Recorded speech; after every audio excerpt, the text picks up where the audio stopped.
Hello Years 1 and 2, welcome to our Key Stage 1 narrative for Friday the 19th of June. Excitingly, this is our final day of writing the story of Piper, so now we're down to our last chunk. So looking at our chunks we've written so far, we've got all 8 done there, 1, 2, 3, 4, 5, 6, 7, 8, and today we're writing chunk 9 and it's called All Is Well. So here are the writing challenges we want to be hitting today, everybody. We've got describe a setting and interesting adverbs. Okay, so describe a setting. I've chosen describe a setting because in this chunk, everybody, which is 2:49 until the end, you might want to have a look at that again. In this chunk, we see an amazing setting, a beautiful setting, and I think it would be amiss to carry on the description without describing this setting. So we've got here this sort of setting sun in the sky, and as the sun is setting, it's casting this beautiful colour on into the clouds and into the sky and into the water surrounding it. It reminds me of our whole class reads Sky Colour from the other week, children. Do you remember all the colours that Marisol saw in the sky? Yeah, so if we just have a quick mind map around this setting, around this picture, just have a think now. You might like to just jot down a few words that describe this setting. Alright, so I'm going to start off as well. I'm going to do some colours over here. I can see some pinks, I can see some purples, and I can see some blues. Okay, some pinks, some purple and some blues. I would describe the setting as quite calm. It's quite a calm picture, generally, quite serene. Calm and serene. Serene is like a synonym for calm. Calm and serene, and words that I can imagine, so like I can imagine some lapping waves. I can imagine some, what else? There's no sort of waves crashing or all those noisy words that we were talking about earlier in the sequence, children. It's much calmer than that. The waves are lapping, sort of swishing and swashing, aren't they? Yeah, Piper's still very busy, but the scene itself is very calm, serene. Oh, I've got one. Peaceful as well.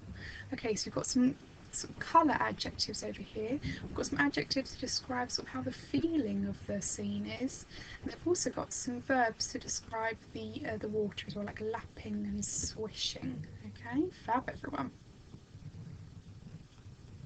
I'm sure you got some different answers as well. I'm sure that you got some words that I didn't manage, so well done, everybody. Right, so we'll come back to those in a moment, everyone. Alright, so on my post-it today, let's have a look. So some things that we want to do there. So Piper, right at the end there, he's still sort of collecting. Piper collects more food. I'm going to put here last one because he's the last one on the beach, isn't he? There's nobody left there now. They've all gone back to their nests, and Piper's still eagerly collecting. Piper collects more food, and then we see it's just a couple of points in this one. Piper sleeps. Okay, so he collects more food, he's the last one there, and then Piper sleeps. Just a couple of points we want to hit today, children, which is excellent, isn't it? It's the last point in our story. Okay, so let's make sure we can see all of this. Okay, all is well. So describing a setting and interesting verbs. Let's give it a go, shall we, everybody? Okay, so I'm going to start with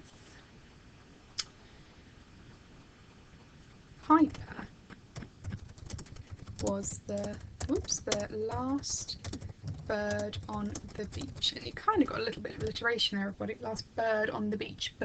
Bird on the beach. It's quite nice, isn't it? Piper was the last bird on the beach.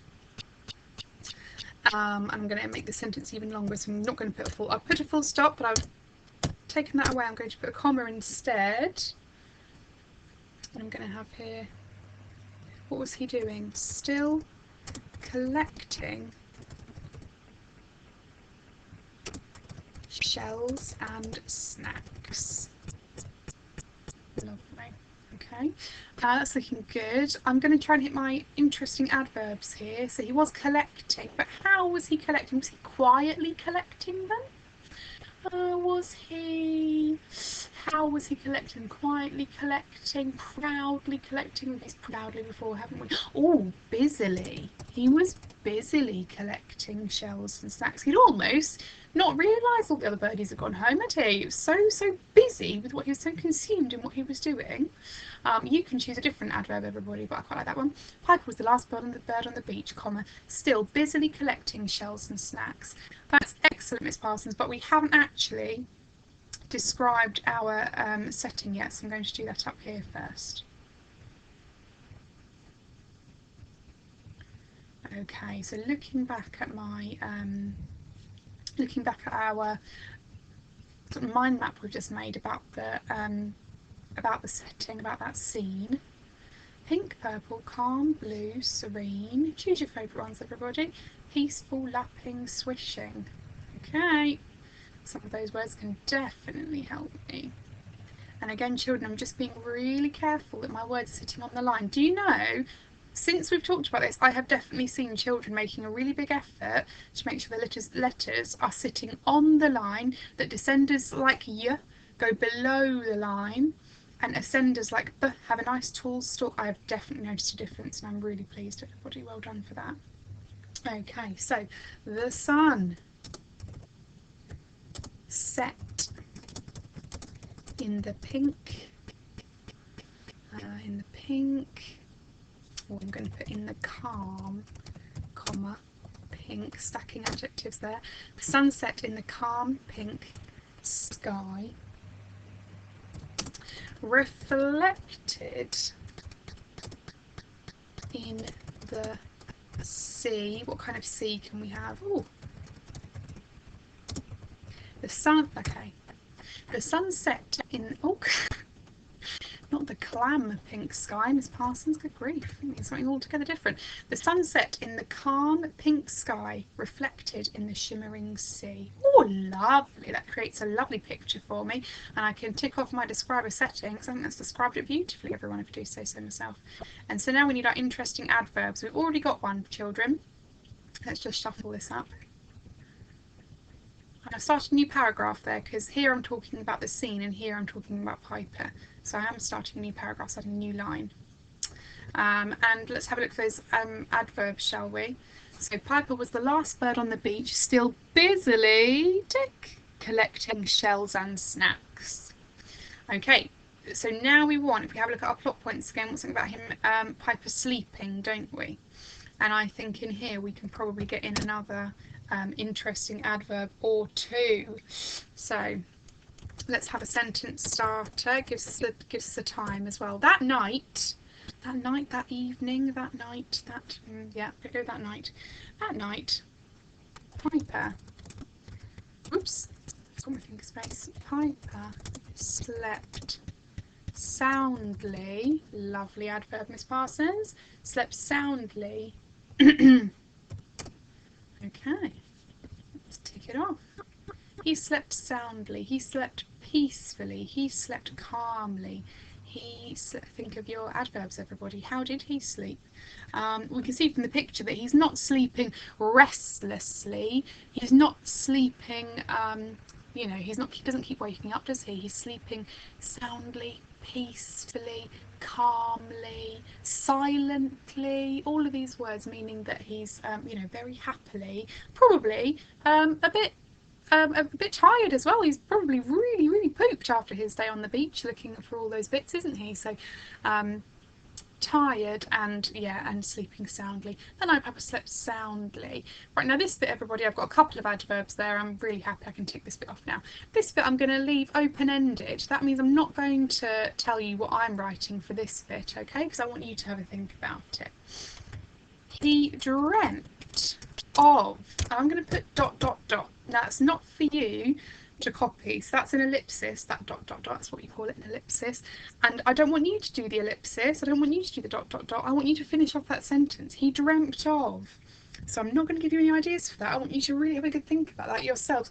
What do you think that night Piper dreamt of? What was it that he dreamt of after his busy day on the beach, and possibly a day that he'll remember for a really long time, because he overcame his fear, he leapt into the waves, and he contributed to the breakfast for all his friends, and he impressed everybody, and his mummy was very proud.